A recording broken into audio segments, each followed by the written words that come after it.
All right, we are live for another Travel Tip Tuesday here on my page, The Traveling Lucy. And every week I come on live with a new guest in the travel sphere and we talk about travel in some way, shape, or form. And today's guest is Laurel, and she is with the Open Jaw family, and we are going to talk about traveling with family. If you have a family and you thought for some reason you couldn't travel the world and see all these beautiful places around, then you guys definitely want to stay tuned because there's going to be some great information shared today with Laurel. And you guys are always welcome to share your questions if you have any, and we'll do our best to answer them. But thank you so much, Laurel, for coming on and joining me today. Thanks for having me, Lucy. I'm excited. We're going to get to talk Yeah. some travel today. Absolutely. I'm always excited to talk about travel, and especially this because I feel like this is a question or a topic that a lot of people believe isn't possible, right? I mean, I'm sure you get a lot of people that reach out to you like, how do you do this? How are you going about this? So I'm really excited to delve into today and hear all of just what you guys have already done. Right. Yeah. Okay. So before we do that, though, I do want you to kind of give us a little bit of a backstory. Tell us about how did you even start traveling and what kind of led you to where you guys are today? Okay. So, we're on a gap year right now, but we've always traveled with our kids. I flew with my oldest daughter when she was only 9 weeks old. So we've done it, even though our kids are now a little older, we've definitely had the experience of flying with babies, toddlers, younger school age kids. We've had the whole gamut. We've generally tried to do a pretty big international trip every year, before we got to the gap year stage. So we've definitely had lots of travel experience going all over, had the screaming 2-year-old on a flight, and now we're traveling with a teenager. So I think we've had a pretty good stretch of the different challenges and appreciations of traveling with kids around the world. Yeah, no, and I think that there's so many layers to that too. And, so let me ask you this question then, because I feel like this is a very important question. How did you specifically start traveling? Because I feel like for someone to bring travel into their child's life, travel has to be very important to them first. So kind of how did you get started? Did your parents travel a lot with you, or is it something that you discovered and then you wanted to share with them? So I was on an airplane for the first time when I was in high school. So I definitely didn't, I never did, and that was a domestic trip. I definitely didn't do international travel as a child. But my father was a teacher. So growing up, we had summers off and we did a lot of big road trips. So, while it wasn't the big international trips, we did do a fair amount of, packing everyone tightly into a tiny little car and, driving across the Mojave Desert in August or whatever it was. And so my first international trip was when I was 16 in high school, and I was an exchange student to Germany. So that was only the second time I had ever flown in an airplane, and went off to Germany by myself to go live with a host family. And that ended up being a really fun, crazy experience. I had a host brother who was also my age. We were also 16. This was back in 1990, I guess it was, before the internet and all those sorts of things. So we got, the German equivalent of a Eurail pass, and we spent time living with the family, but we also spent several weeks just traveling around, staying in youth hostels. We went to the Roger Waters Pink Floyd at the Wall concert in Berlin, and just really had an amazing experience. It's as the mother of a 15-year-old now, it's a little daunting to think back that at 16 I was traveling with a teenage boy around Europe, but so I definitely got my Absolutely. No, I totally get that. Definitely got my feet wet with the travel early, and really really loved it. And then in college went back to Europe and studied abroad and worked abroad over there, and just throughout my 20s just took whatever kind of trips that I could. Did some, just thinking in my mid-20s, I went to some very rural areas in China, including a place called Guizhou province, which gets very few tourists, and just kind of got more and more adventurous, with my travels. Yeah, absolutely. And I love that, I think that every major traveler nowadays, like if they have kids that they want to expose, or majority of them, I think, want to expose their kids to it because they've realized how important of an aspect it's been in their own life. And I know that I feel that way too, but I feel like, especially here in the US, because you guys are from the US, right? Yes. So where in the US are you guys from? So I grew up in California, but we've been living in Washington, D.C. for the last couple decades. So basically in the Maryland suburbs of Washington, D.C. Very cool. So yeah, I Yeah. think that the mentality here in the US though is like they're so afraid of like these other countries, right? Like there's a lot of fear around some traveling internationally and such, especially, I mean, you said right there, like, oh, you were traveling as a kid, and then now to think that your kid, is now the age when you started to travel and such, but now your kid is better equipped now, or your kids, I should say, are better equipped because they've had the experience with you to be able to go and see these places, whereas you were kind of roughing it and like figuring it out Right. as you kind of struggled along. But those experiences, I think, are so valuable. And I think that when it comes to family travel, a lot of people think that they aren't able to do it. What's the question, the number one question? Because you guys are a family, you have your husband and two kids that you guys travel with. You guys, like you just mentioned, you guys have been traveling since they were babies. So what's the biggest question you've gotten asked since you guys have started kind of your whole travels and like expressing that in a public way to everyone? Yeah. So I think there's probably two sides of it. The two main questions that I get. One is, how do you afford it? And two is just, how can you tolerate it in some ways, with people who are like, how do you get on an airplane with your child? This is awful. People that just can't even fathom that, so just starting with sort of the affording it, how did we take, international trips every year? We both had professional jobs in downtown DC, and, we were working, of course. But we also did things like we drove the same Honda Accord for, 19, 20 years.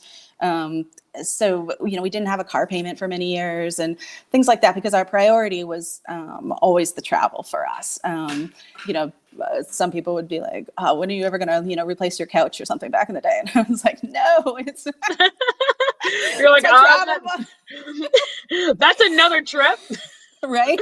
That's a travel budget right there. Right. And then we've always tried to use, where possible, if we had miles, we would use those for flights. But we also, every year, we chose our destination in large part based on the affordability.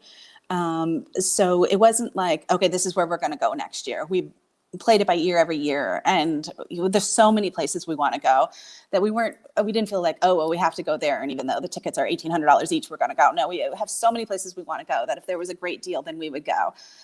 So for example, like Scandinavia and the Nordic countries, we'd always wanted to go to, very expensive destination. And then about, 4 years ago or something, the tickets went down to like, I don't remember, $450 or $500 round trip, which was the same cost as getting home to California. So that was the year that we went. We had passed every year when we had checked, and it was like, oh, it's $1,100 each. When you times 4, this is, adding up quickly. Yeah. So, and it's still a lot of money, right? I'm totally understand that, right? I'm not saying that this is available to everyone, but in terms of people who are budgeting for travel, prioritizing destinations based on the affordability, how's the dollar going? But really, with 4 people, the biggest obstacle for us was always the plane tickets. That's the one of the biggest outliers of cost right there. One of the crazier things we did one year was, this is shortly before our gap year, when we were obviously getting a little bit like, we need to travel more. We went to Nepal for spring break. And it was a place I thought we would never get. But again, it came down to, all of a sudden there was this flight deal, and the tickets from the East Coast of the United States to Kathmandu averaged about $550, which is virtually unheard of. And they had child tickets. So I think our kids' ticket was like $475, and mine might have been $600 or something. And again, I've always done the comparison, going home to California versus from DC versus, going someplace else. And it was pretty similar. But of course, Nepal is much more affordable once you're actually there, and we might pay $25 a night for a hotel room. Wow. Yeah. So, so that's sort of how I think we've been able to do as much of the travel as we have in terms of prioritizing but then also being very flexible in our destinations according to what would be the best value. Yeah. And I think flexibility is a huge thing about it too. A lot of people don't realize how important it is to be flexible. Like people, when it comes to affordability with travel, it'll be like, oh, I can't afford it. And it's like, okay, well, where are you trying to go and when are you trying to go? Because if they're Right. just like, oh, well, I want to go to Rome and Italy and I want to go during Memorial Day weekend, like, okay, well, or the week of Memorial Day, like, and people don't think about like those little things and how those aspects affect the travel that they're trying to take. But there's so many factors that go into it. And I think that that's awesome that you guys do that as a family. Like, and I'm sure your kids love it, right? Like are they living their best lives? I mean, I wish I was them. They would probably have a few things to say on that. Oftentimes, yes, but not always, right? Yeah, of course. I think as adults, we have a little bit more leanings towards being nomadic and enjoying that lifestyle. And I think kids often, not all of them, but I think kids may have a little bit more leanings to wanting that home base and, the regular kid stuff. So it's not always easy and it's not always perfect, for sure. We've definitely had some, resistance at times, over the years, but a lot of times it's fabulous. And, but, as any parent knows, you also have times that are more difficult when you're home too. I mean, that just sort of comes with the territory of having kids and being a parent. And any family, is going to have differences of what they want to do at any given time. Yeah, of course. It's just like traveling with anyone. Like you don't even have to be in a family. If you're traveling with a friend, you have two people that you now have to decide like what you guys are going to do. So having four. It's hard, right? Yeah, it is. So let's talk about what trip you're on right now. You guys took a gap year before COVID started, right?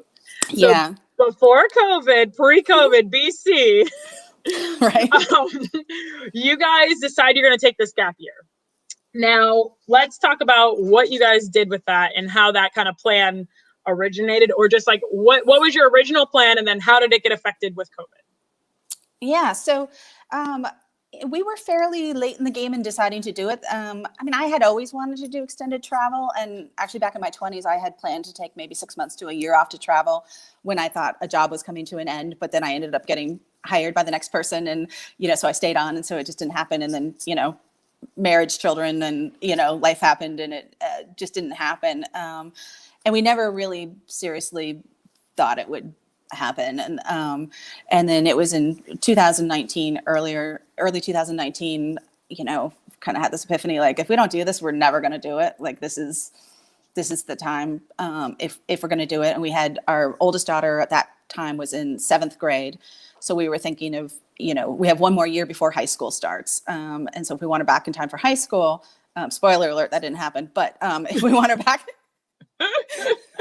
we want her back in time for high school, we really have to go. So it was a fairly, I think in the scheme of people planning family years abroad, it was January to August that we, kind of came this plan together. And up until the time we left, we still weren't even sure it was going to happen. I mean, it's really difficult extricating yourself from a life, right?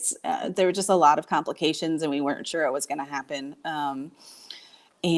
But anyway, so we finally did. We actually had already booked tickets to Australia before we decided to do the gap year. So we actually had round trip tickets to Sydney that we had bought. I don't know, it was probably back in Thanksgiving or Christmas, sometime before January, when we started actually talking about doing a gap year. So we had these round trip tickets to Sydney. So that, and again, we decided to go to Australia because it was a fabulous deal to Australia. We found these amazing tickets to Australia. Yeah. So that's why we were going that year, right? And so we decided to start there just because we had the tickets, and we weren't going to use the return tickets, and we had no other tickets beyond that. We had internal Australia tickets that we had booked when we thought we were going on a 2-week vacation. Mm-hmm. So we started out at actually kind of a fast travel through Australia because it was what you would do if you were on a 2-week tour of Australia, basically, right? But we had no plans beyond that. We decided that we would play it by year. We had a lot of countries that we hoped to see. We certainly had a wish list, but we really didn't plan ahead. I think that they're some of the best places you can come across, or just kind of winging it sometimes. Yeah. And I think particularly after, 20 plus years of working every day and being very tied down, we didn't want to have any obligations or plans, right? We were just like, let's just see where the wind takes us. And because I was just the polar opposite of how we had been living our lives, of being those, responsible commuting downtown parent professionals, just putting everyone else first, at all times. And so this was, the first time in decades where we're like, you know what, we're going to be a little selfish, frankly, and have a little, time where we're going to not have obligations and just see where we want to go and do it, which was very freeing in a lot of ways, right? It's just not, I totally recognize it as an absolute privilege, but it was definitely an interesting experience and really exciting. Well, and I think that a lot of people think that they can't do that, and I think that that's important. I mean, you call it selfish, and yeah, to an extent it is selfish, but is it really selfish to take care of yourself and like what's best for you? So I think so many people are worried about like helping other people and like, which is great. It's always good to help other people. But if you give so much of yourself that you have nothing left for you, then you're technically not being true to yourself. Like you can't give to other people if you have nothing left to give to yourself. And then that's like kind of almost the American way though, is like, we're such workaholics here. We are work, give our life away. And I tell people all the time, like, you work to live, but you don't live to work. And I mean, if it's the opposite, if you're living to work, I mean, I don't know about everyone else, but I wasn't born and was like, yay, I'm going to work. Like, I didn't come out of the womb like, where's my job? Right. So I think that so many people like kind of lose sight of that. And then, we get so caught up in everything like society, what society expects of us, what society expects is normal. And like when you try to kind of divert from that original plan that everybody kind of, or the plan that everybody thinks is the right plan, then people start to question you and they're like, well, why are you doing this? Like, do you really think that's a good idea? And they start like questioning what you're doing. And it's like, well, it's not your life, it's my life. So, right. Yeah, I'm sure. Did you guys ever have any people like that, thought it was the wrong thing for you guys to go out and kind of doing this? Or did you ever have any like, negative, I guess, comments on it? We never got any very explicit, like, this is a horrible idea, right? Yeah. But you could tell that some people were, less enthusiastic than others. I think, certainly concerns. We both quit our jobs, which was big, right? That was a big thing, it's huge, right? So putting that uncertainty into our lives, I'd say though the most critical of that decision were probably our own children, who were like, you quit your jobs. What about our money? Right? How are we gonna live? Right? Like, don't worry. There's food. Be fine. It's fine. Just pick it off the street. It's fine. Right. So there were definitely, some people who are a little skeptical. I think, and who knows what people were saying behind our backs, but we definitely had a lot of friends who, of course, aren't reliant on our finances at all, who are very enthusiastic about our trip, and we're really offering to help and kind of wanted to live a little vicariously through our trip, because I think a lot of people kind of think like, that's really cool. It's something that I'd like to do, but maybe aren't quite able or willing to take that leap. And I do say, I'm not someone who likes to say like, if I can do it, you can do it, because I really don't think that's true. And I don't think that's fair. I don't think that everyone's always in a position to do that. So I think there's some arrogance with saying that. So I'm not someone who could say that. There's definitely stages in our lives where it was not possible to do, right? I mean, we had student loans out the wazoo, and things like that make it extremely difficult to travel long term when you have things like that, or pre-existing health conditions, things like that can really present a lot of difficulties and challenges. But I think for a lot of people, there is just sort of that fear of breaking from the norm and breaking the mold, and but that's scary too, right? I mean, in a different way, but I don't think it's an easy leap of faith to take. And we haven't returned yet. We haven't found jobs yet again, because we're not back home yet. So that's not even to say we've been successful with this, even though we've had an amazing time. So what would you tell to someone then who like wants to do this, or even maybe not? Maybe let's break it down a little bit. a little bit further before, because obviously like a gap year, quitting your job and like, going to that extreme, that is definitely the extreme that I'm sure most people would love, but feel like that's very out of reach. So Yeah. let's kind of break it down to, what would you say to the parent who says they can't travel with their kids? I mean, I will first say that every child's different, right? And Yeah. there are some people that have particularly challenging circumstances. So I don't want to. Sorry. And people have fur babies too, right? That's so I mean, certainly people have challenges that are beyond the norm and what my experience has been. But I think that for a lot of people that are just afraid of like, oh, my kid can't eat different foods, or they have to eat chicken nuggets or whatever, or they're just afraid of the flight. I mean, first of all, the flight's such a small part of a trip, right? I mean, I know it can be awful, right? I mean, I've had the kid who's screaming with her ears clogged up on a airplane with people scowling at me, and but I think that's a really small portion of the trip, and I actually think that I've always found that most places in the world are more actually family friendly than it is back home. That's a cultural difference in most places where families are a given and welcome, and so I think that people might find that it's actually a lot easier than they think it is in a lot of circumstances. It can also really, particularly when the kids are younger, a little less so now, but when the kids are younger, it's a really great way to meet people. People always talk to little kids, toddlers, preschoolers, small kids. So you just meet so many people. Your kids will start playing with any other kid. It doesn't matter if they have any language in common. They don't need a single word in common. They will go and play. So you really make those connections, which I think in a lot of ways is what travel's about, right? That's what I think most of us love travel for, right? Is meeting people, making those connections. And I think in a lot of ways it's easier with kids. So, I mean, I think it's a real plus having kids. And with the food and stuff they'll make do, you pack snacks, right? Those sorts of things. It can be challenging in the stages where, you have to lug a car seat or, a pack and play for them to sleep in. I mean, there's definitely stages that are more difficult than others. But then I would also suggest, like in those circumstances, that maybe, slow down your travel. Just, choose a home base. If it's really hard, if you've got 2 kids under the age of 3, don't decide to take a train to a new city every day, right? Rent an apartment, right? Rent an apartment, move in, do amazing day trips from that home base. And plus, I also found with kids, even with our older kids, that we often end up renting a place that has a kitchen because, if we're touring all day, we'll probably go out for lunch. But by dinner time, people are tired, right? So going especially out to kids, right? Going out to dinner with kids honestly isn't all that fun sometimes if they're tired. So I find if you can just and cranky, right?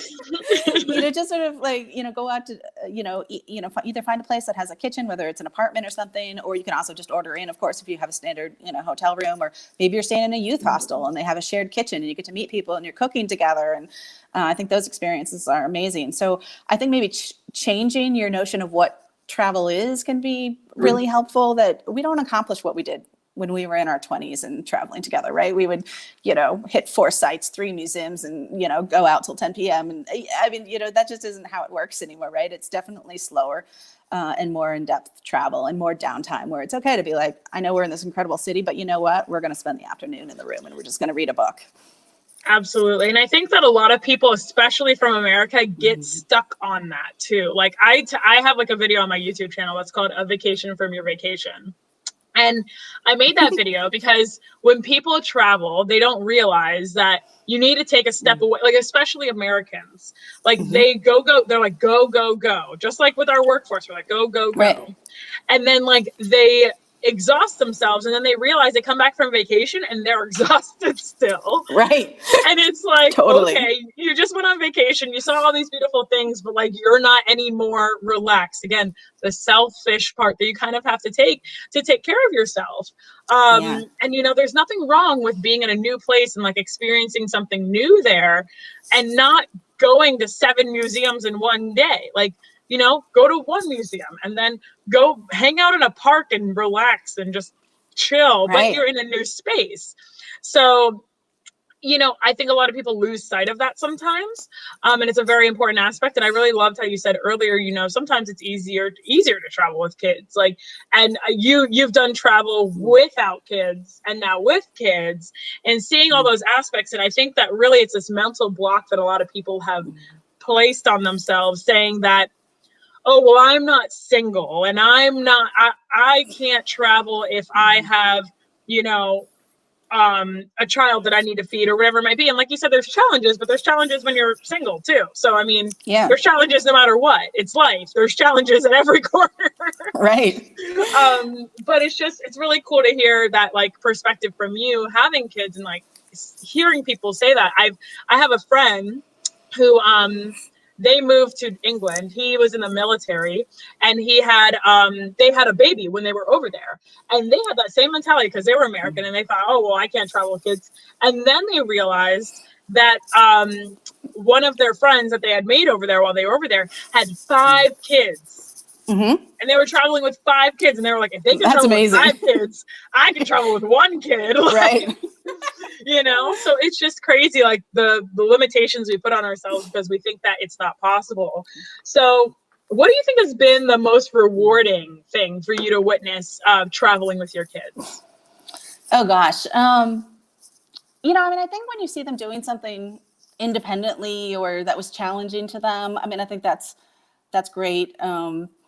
When you just see that they've gained some confidence and sort of know the ropes, even just little things like you're in an airport and they say, oh, okay, well, let me just check the gate for you. And, they say, okay, well, we're over at gate 36. And just, seeing them being able to, walk through the world on their own in that way of, that sort of built confidence, and I just think about like how much exposure they've had to so many different things, whether it's, going on a kayaking trip or to an airport or learning how to catch a bus and transfer and, just sort of those seemingly small things, but they really aren't small. They're probably some of the bigger things in a lot of ways of just seeing that confidence, and building the confidence. For example, when we started our trip in Australia, we were up on the Great Barrier Reef in Queensland, and we went snorkeling, and see the kids being a little hesitant starting, and with that snorkeling, and then a year later we were in Western Australia, and we went snorkeling with swimming with the whale sharks, and to see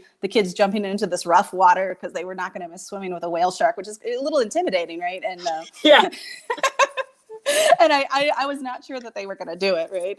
And they did it, and it isn't because it was easy for them, but because they gained that confidence and decided that they could do it, and had built that faith in themselves that they could handle it, and that they did it. So I think seeing any increase in confidence is definitely my favorite part. I love that. That's awesome. And just so, how much do you think it's truly added to their life? Like how different do you think they would be if they just grew up here in the US? I mean, you've obviously lived here in the US and you have experienced children who grew up in this environment, but how do you think the world has kind of changed their perspective and how they interact with the world? Yeah, I think, we were lucky living in Washington, D.C., which is a very, international city. And so we, definitely already had a lot of experiences there. But to see how different, places and people live, and, we talk about it. What are the differences between, back home and here? And rather than focus on the negative, we tend to focus on what is this country doing better than we are back home? What are some of the positives that you see happening here that might be something that you would like to see incorporated back into our home lives, whether it's on a personal level or maybe, a national level, a legislative level, a cultural level, whatever it is, like what, really looking at some of those comparisons and saying like, you know what, like even for us as adults, we've challenged some of our, own assumptions that we've made, accepted about, our own cultural norms and whatnot. And I think to really challenge those and question them and think about what we can do, better going forward. I think for us, I know that's kind of high level, but it's no, absolutely not. I think about that all the time, honestly, like just challenging yourself and I think that that's the value that travel brings, is because every time you travel somewhere new, you are technically challenging yourself in a way that you don't expect, and you don't know what to expect because you've never been there, right? Right. So it is automatically a challenge, and you might have to overcome things that you aren't prepared for because you've never been there. So I think that all of those make us grow as people better. And I think that you then understand the world in which we live just that much more, to where you feel like you can then add adequately to it. Like you can add to the conversation. I mean, those conversations you're talking about with having your kids, I mean, your oldest kid's what, 15? 15, yeah. So you're having conversations like this with your 15-year-old. And there are some kids that never even have that conversation until they're maybe in their 20s, like, Right. or there's just people that, they're being exposed to these things every single day, and they've lived in the US, so they've gotten to experience that. And now interacting with these other cultures, it's like now you can do a comparison and say, okay, what do you like better? Like, what do you think is, it's just an open conversation. There's no right or wrong answer, Right. but just, getting them to even think in that way, I think is very valuable for them growing up in the world. So Yeah. I love that. What do you think is the hardest aspect about traveling with kids, or maybe just what you guys have experienced in your gap year? I mean, I definitely think the kids have missed home at times. I think particularly our older daughter, missing friends from back home, and the sort of basic things where teenagers, I think in particular, they're prioritizing their peers. They're very peer oriented at that age, and really trying to break away from their families. So it's kind of an abnormal, state to have to be in, where you're with your family 24/7 instead of with your friends back home. So that's definitely a challenge. As part of our gap year gone long, where we ended up not returning home as planned. We've had an extended time period in Australia, which has allowed for a little bit more time to do more peer-oriented things. With both of our kids are actually in school here now. Yeah. I was going to ask if they're homeschooled or what you kind of were doing. So yeah, so we definitely were doing sort of, homeschooled or world schooling light for the first year, more than a year, our up until August of last year. So so I guess our first year we were doing the homeschooling stuff, but then they've been in school on and off here in Australia, because they do have a program here where you can enroll as a international tourist in school. We had only planned on being away for a year. And so with high school coming up, we decided that, and with the pandemic and having some restrictions on travel, we did have them in school. We've traveled some and had them in school, but just given that experience of being in school overseas, it's Australia, so of course, it's English speaking, and so it's a little easier in that way. So unfortunately, we're not learning another language, which would have been awesome. But on the upside, they're especially for our high schoolers, able to understand the instruction well, and keep up with the math and things like that are starting to get beyond my capabilities. So that was actually something I had always wanted to do on the trip, but didn't think was going to happen, was to put them in school someplace. We didn't know where that would be, and didn't think it would be for this long, but that was something I had really been interested in doing. So that's been really neat to have that opportunity, since we've been traveling for 19 months now. So we had that extra time to do that. So wow, that's awesome. So have they learned any other language at all, or have you guys been moving throughout so many different countries that it didn't, well, before you settled in Australia right now, that it didn't really make sense to learn one or the other type of language? Yeah, I mean, I definitely wouldn't say we learned any language, but both kids had taken Spanish classes before we left. Our older daughter had two years of Spanish in middle school, which was a high school level courses. So she had at least a basic foundation of Spanish, and our younger daughter had taken before school Spanish for many years. So they had some Spanish. And when we ended up in Ecuador, they took a few private lessons there, which was neat. We had planned on ending up in Argentina at one point, down in Bariloche in Patagonia, and thought about doing some intensive language work while we were there. But it didn't work out. We ended up not getting there. but that had been the plan. And then our younger daughter, so our whole family loved Japan. That was just a great experience for our whole family. Just, we all loved it. And our younger daughter just started doing some Japanese lessons on Duolingo. Like, that is an experience that really stuck with her, and she's really interested in learning Japanese. I don't know whether that will last or not, but that, definitely something that carried over from the travel and has stuck with her. Very cool. Very cool. And now, so how many places did you guys, when did you guys leave in 2019? What was the month that you guys left? August. Yeah, so you left in August in 2019. And then, so you probably had about what is that? 6 months before COVID hit, right? Seven. Yeah. We went right up to the 11th hour on that one. Yeah, right. So how many places did you guys get to go to before COVID kind of hit?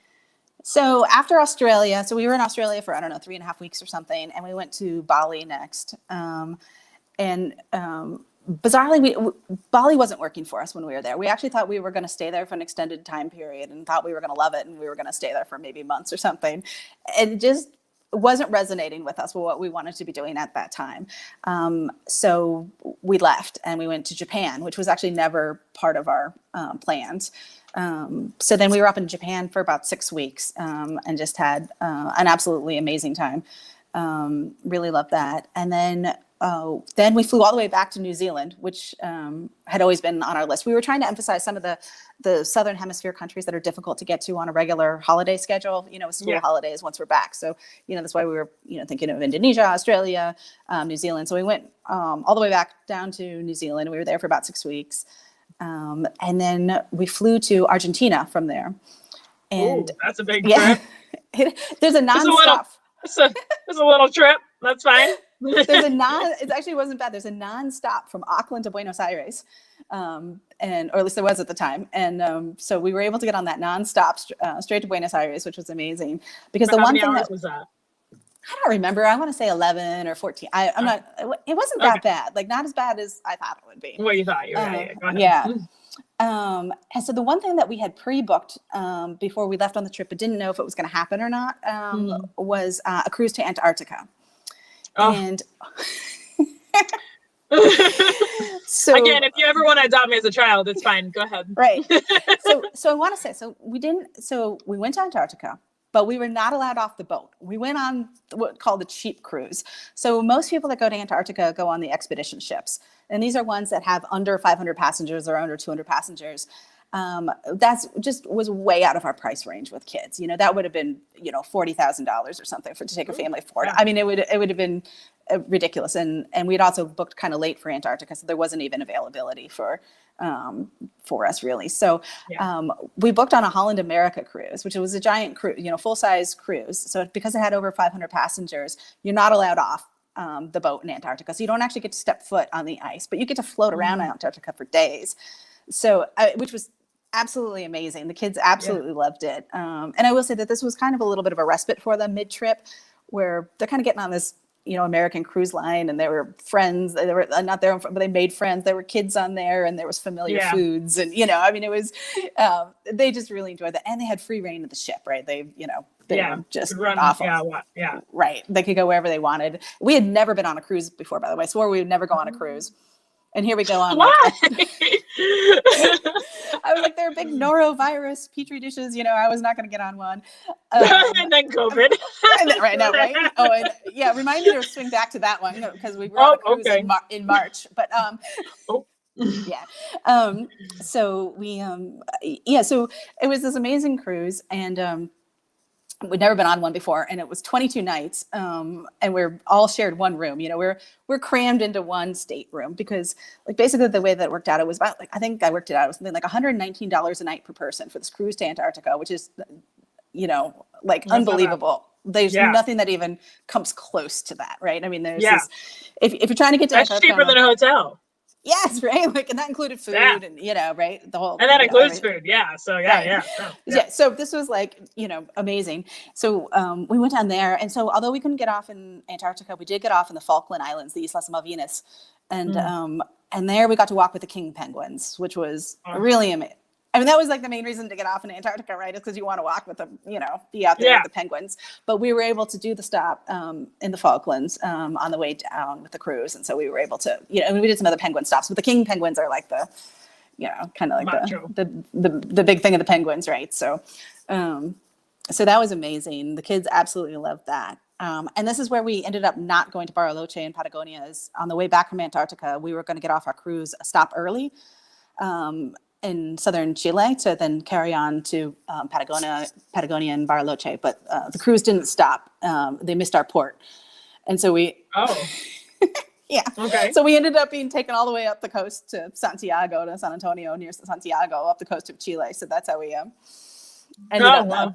We were the only people that came off a cruise and had nowhere to go. We were like, oh no. So was that so that was March at that point, or? no. So this was January.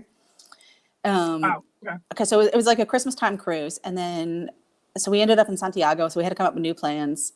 We took a bus to Santiago, and we ended up deciding to go to the Galapagos, which was never part of our plan. But we're in Santiago, right? We're in Santiago. Like, where do we go from here?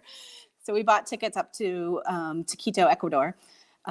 Spent a little time, on the mainland there, Otavalo and whatnot, and then we went out to the Galapagos for 2 weeks, which was super neat.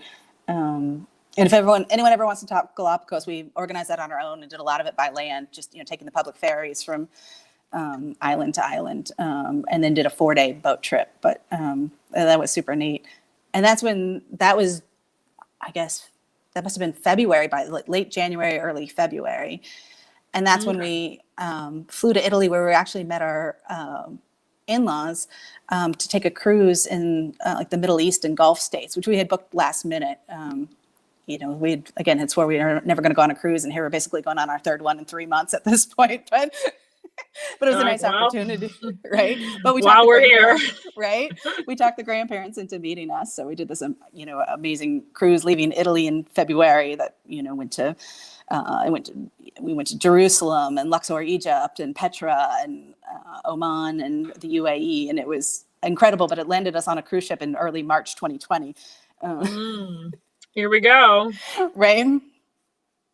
So then you were in a cruise in March 2020, and then so we were lucky to get off the ship, right? We were there was a lot of ships that were stuck at sea. Yeah, and right? The one that so the one that we took in Antarctica got stuck. That was the Zandam, and that got trapped, and they finally got permission to instead of offloading in Chile, they had to go all the way up to the Panama Canal, try to get approval from Panama to get through, and ultimately ended up in Florida. I don't know how much later, but a long time later. Yeah. That was because I'm in Florida. I remember there being like a cruise that they let them all off in Florida, and we're like, wait, what? Right.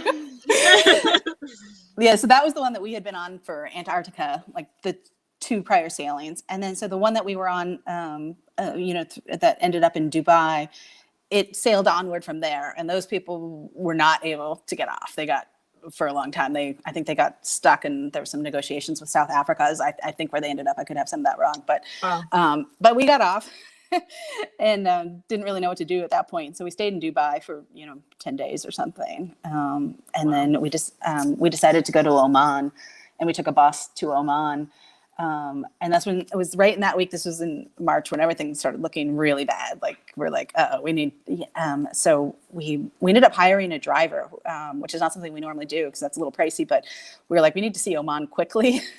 So we don't have a lot of time here. So we hired a driver to drive us around for several days, really, giving us the highlights and showing us the country. And it was incredible. But then while we were there, the tourist visas were revoked. And so and it was clear we had to go someplace. So it was at that point we had to decide, what do? Do we go back home? But we didn't have a house to go back to. We had rented out our house, and it was tenanted until August at least. So we didn't have a home to go back to. It was at that point that the U.S. announced that it was about to close its borders to many of the European countries. Mm-hmm. So to get back from Oman would have meant flying through Europe to get back to the United States, and those planes were completely packed, and the COVID rates were quite high at that. We're starting to get high coming out of Europe. So we're like, I don't know if that's we have nowhere to go back to.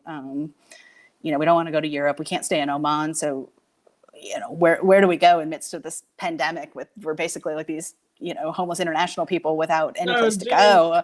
And we're like, well, do we go back to stay with grandparents? But, you don't want to stay with elderly grandparents if you're coming in from, international travel. And so we didn't, we really didn't know what to do. So we kind of narrowed down our choices to returning to either Australia or New Zealand, thinking that those were places that were going to handle the pandemic well. And that had a lot of... You were right. Congratulations. We were right. Thank you. You are the winner.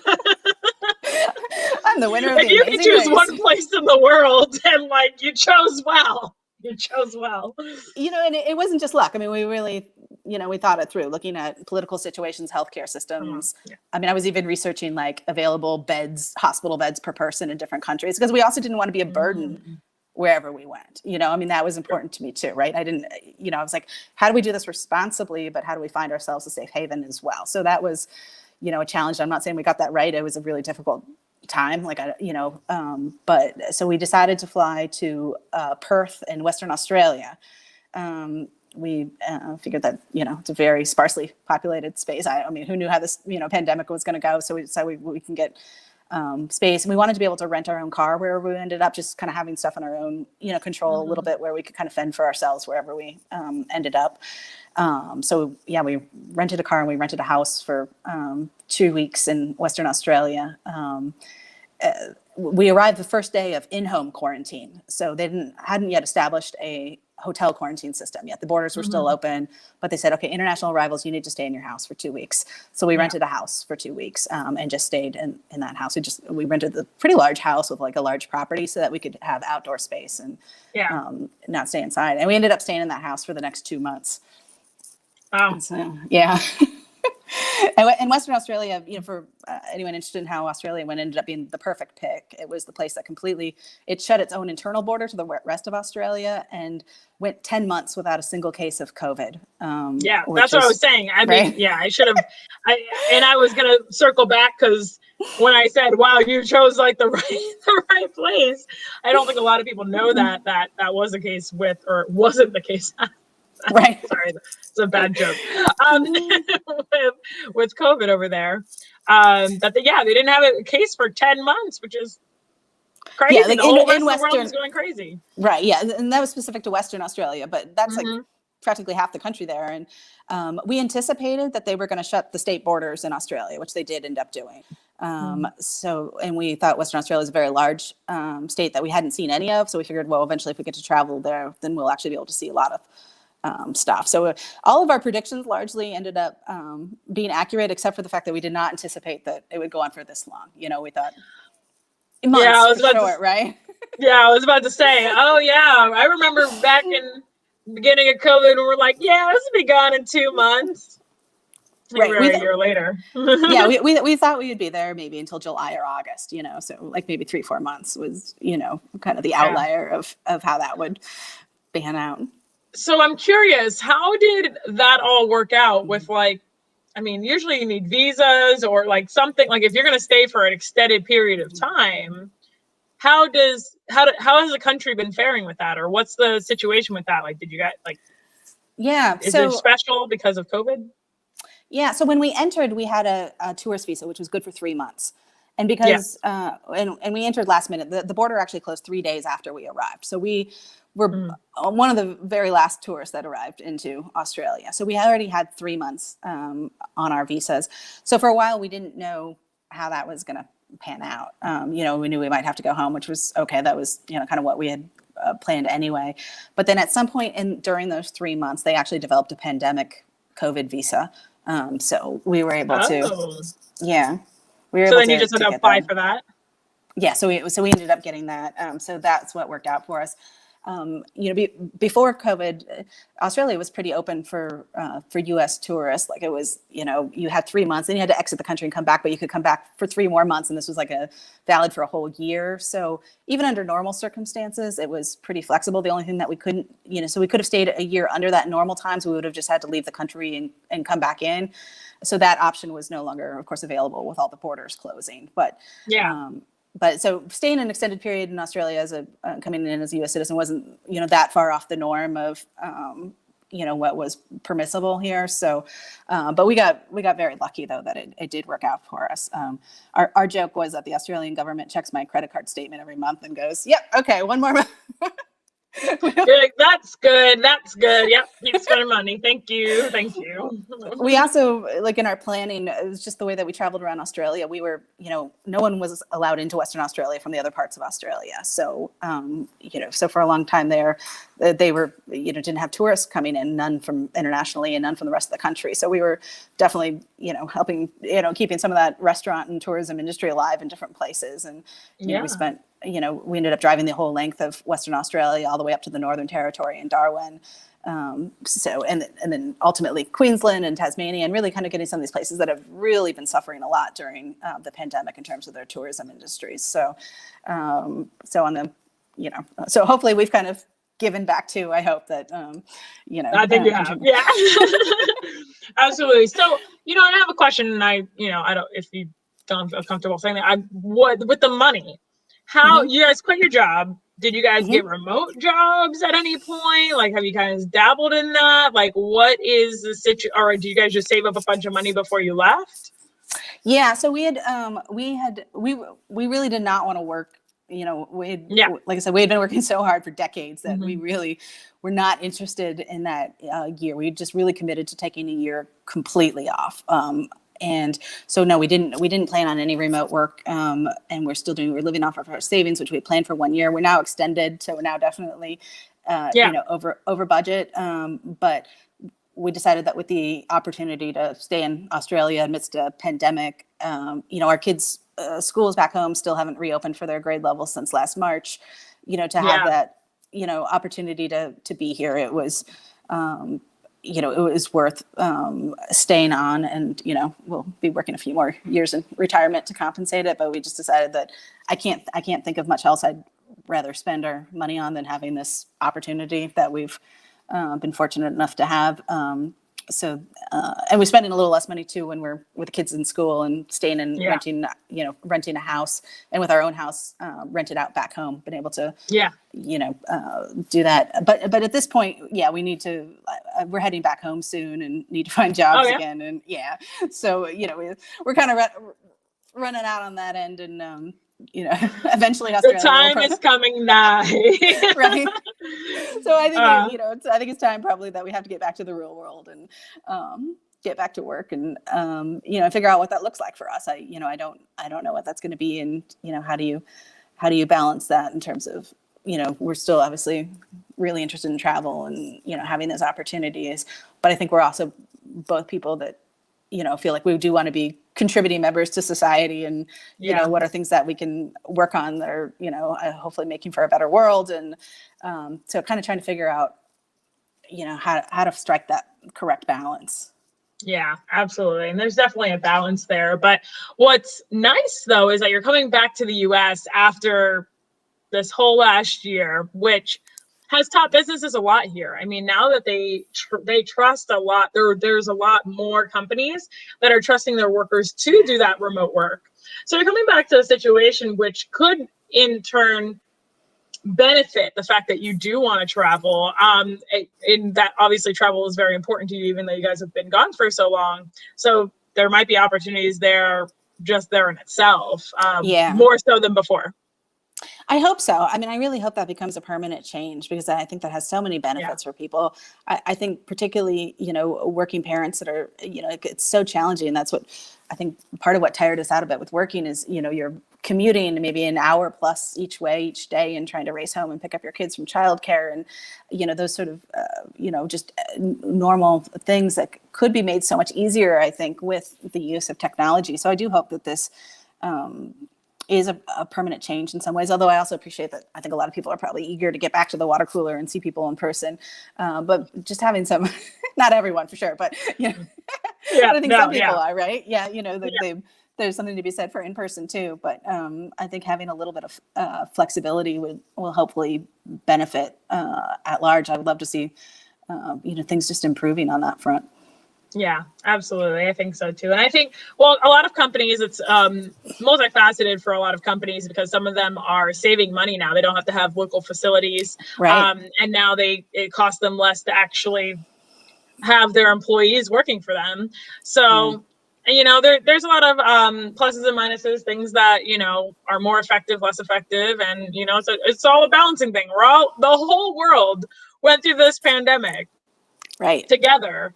And it's like, you know, that's never happened before. Like, it's never been such a cohesive type of thing, like Yeah. with things in the past. So it's been very interesting to see just how it all is shaken out, and we still have so much more to see as well in the coming year. So we will definitely be seeing it. I'm excited to see what you guys end up doing too.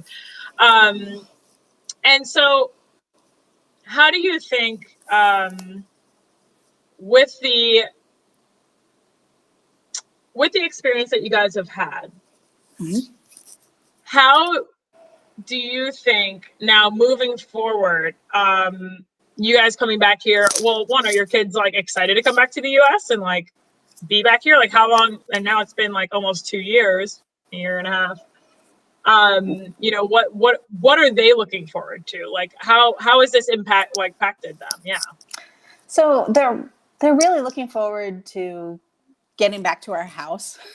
Yeah. You know, that they have a strong attachment. That's their childhood home that they grew Okay. up in. Yeah. So I think they have a stronger attachment to it than we do as adults. So they're definitely, and you know, getting back to their rooms, right? You know, they're very attached to their own rooms, and so getting back to the physical and structure of our house, and just kind of, I think, knowing that, okay, we're not moving for a while, and we're going to be settled in. You know, I think they really want to see their friends, but I don't know that that's really necessarily happening right now. You know, with the pandemic. So we've talked to them about that a lot, about how it's really not the home that we left in a lot of ways. Things have changed dramatically, and I know that they intellectually know that, but I think for all four of us, it's going to be weird to see, because we've kind of avoided the pandemic, I guess I would say, in a lot of ways here in Australia. And so we're going to be just coming back to something that is really quite foreign to us in our own backyard. So I think that's going to be a huge adjustment. You know, getting back to school, I don't know whether that's going to happen before August. But we'll see. So I'm curious also, how involved are your kids in the process of choosing the place? Like, before the pandemic, obviously, before you were stuck in Australia. Darn. Darn. Before that, like, how involved are they in kind of the process of where you guys chose? Did you guys just kind of say, "Hey guys, wake up! Like, we're going to Antarctica," or whatever? You know, I know you guys planned a little bit better than that. But like, how involved were you? Like, did you give them choices? Were you like, "Oh, would you rather go here or here?" Like, how did that kind of work out? You know, it varied a lot. You know, sometimes we definitely made executive decisions as adults that, you know, right? Like, you know, when we went to Argentina, we're like, we're going to Iguazu Falls. Like that, I don't care what the kids have to say. We're going to Iguazu Falls and we're going to see it, right? But then there were definitely times where it was a collaborative process. Like I said, in Bali, we just weren't having the best time for whatever reason. It was exceptionally crowded when we were there. And it just wasn't what we felt like doing. I think we could have a great time if we went back and just in a different mindset of what we were looking for at that time. But we weren't having the best time. We didn't really feel like being on, you know, holiday, which was what it was kind of feeling like. We were kind of more in a, you know, we want to go to museums right now kind of mode. And so that was, we took a family vote. I said, well, you know, you guys, you know, and I suggested Japan, which, like, again, no one in the family had thought about going to on this particular trip, and in part because it's easier to get to from back home, you know, so we thought we would do that as a later trip, but the whole family voted for it, and they decided that, that's what we want to do, and having that kind of buy-in, of course, is excellent, and the kids just absolutely fell in love with it. So, you know, we had experiences like that. The Antarctica cruise, like I said, the kids just absolutely loved. And so that inspired us to book the second cruise that, you know, went to the third cruise. Right. So again, like I said, we were the people that swore we would never go on a cruise. We were like, we are not cruise people, right? We were never going to go, but they really loved it. And then this opportunity to persuade the grandparents to join us was a really big deal. And I'm so glad that they did, because that was right before COVID, right? So, you know, they got in a trip right before the pandemic as well. But that was definitely inspired by what their interests were. You know, I actually didn't want to do it as a cruise. I wanted to do more land-based and spend more time in each of those places. And we thought that we were actually going to return to some of them to spend more time. But now I'm glad we did it by the cruise ship, because there was no time to get back to any of them. So we were lucky to kind of do the whirlwind tour where we, got from place to place. So it definitely worked out for the best. So I would definitely say a mix, of some, grown up executive decisions of things that we prioritize, and but at times also letting the kids weigh in and trying to involve them in planning. They definitely have a better time if they're involved in the planning and they're selecting stuff.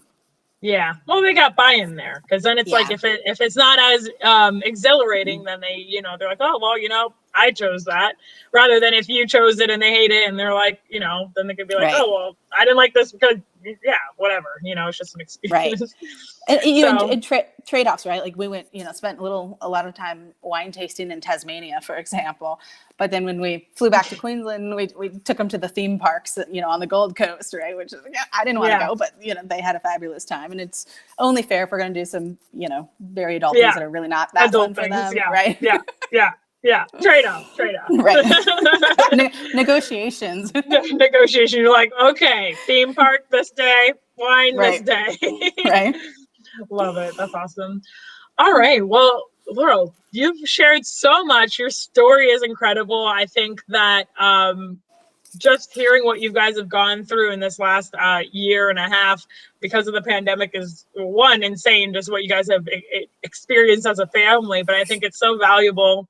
And I can't wait to see where your kids go from here too, and they come back, and where you guys go, and how things kind of just work out for you guys coming back and seeing the U.S. I'm sure in a new set of eyes, because I know when I took my trip overseas, I was only gone for 4 months, and I'm born and raised in the same town here in Florida, and I left, came back, and it was like I was seeing this place for like the first time with new eyes, because when you see so many new places, like all of a sudden, like that's what you're used to, right? And then like when you go back home, even you're like almost looking at it with those new eyes, where you're like, oh, it's another new place or whatever, but it's not. It's like your home. It's like familiar but new. Like, and I actually gained a new appreciation of where I lived, because I kind of saw it for like a split moment, like with those tourist eyes. If that makes sense.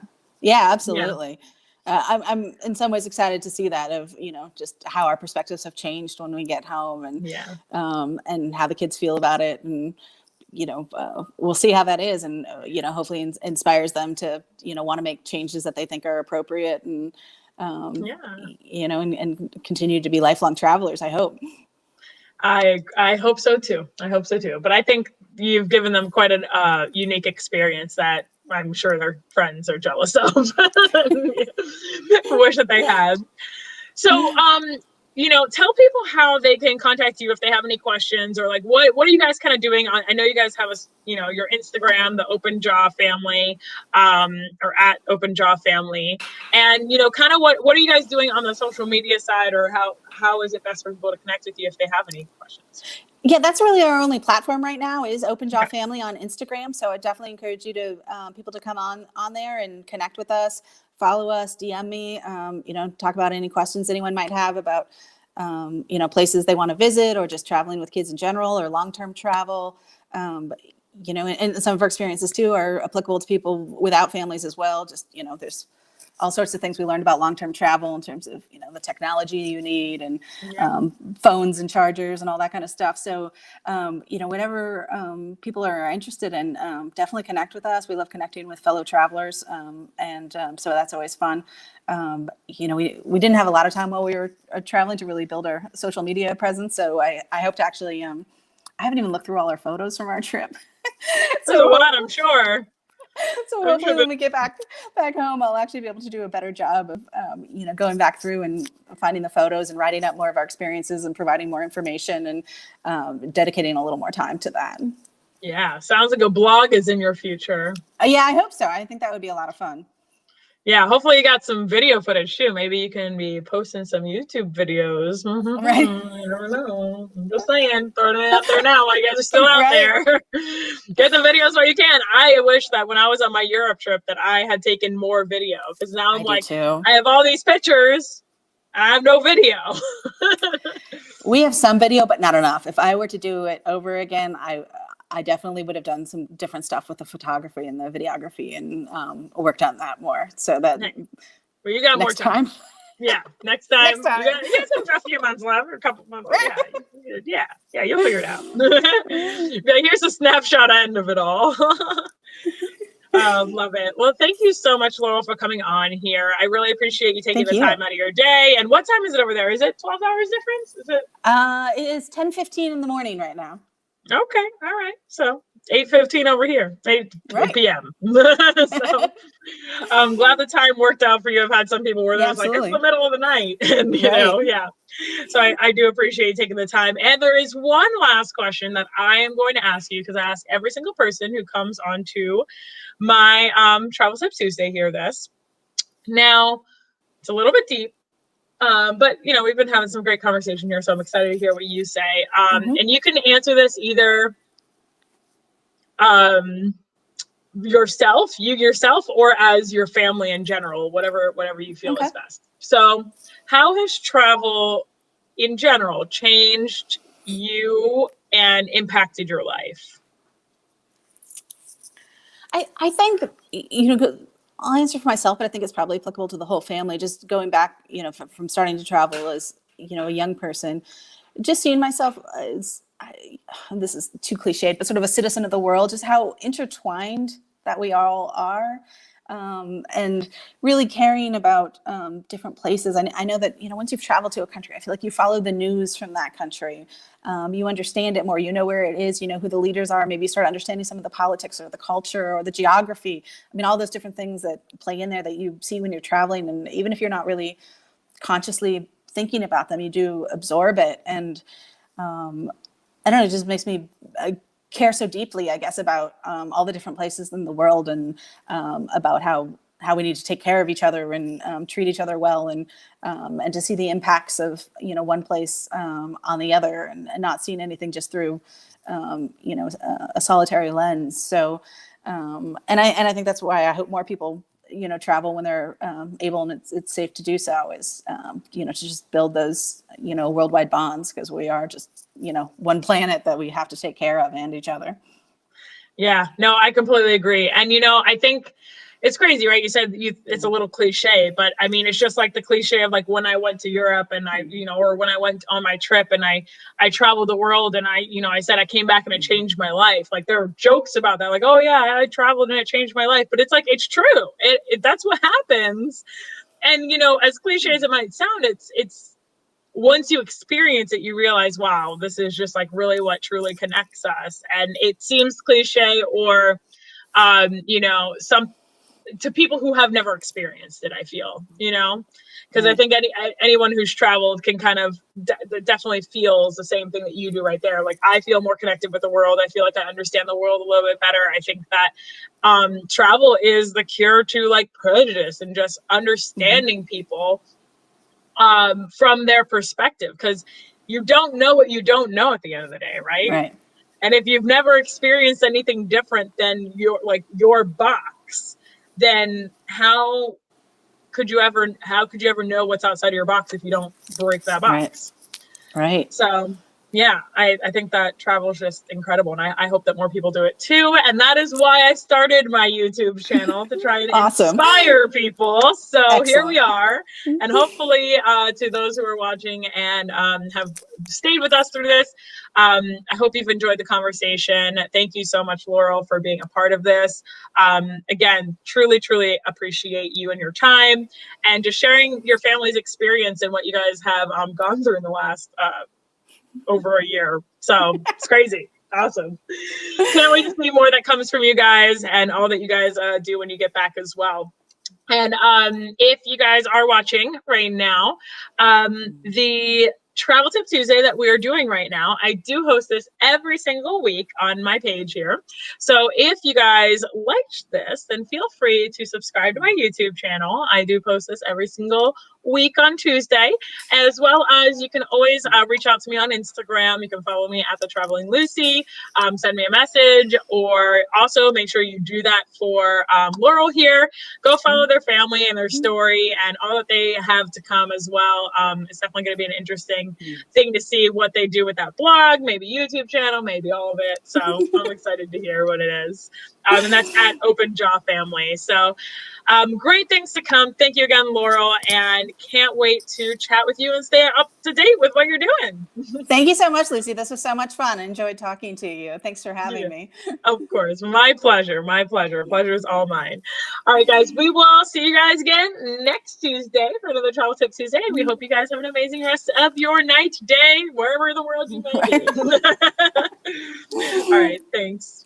All right. Bye-bye. Bye.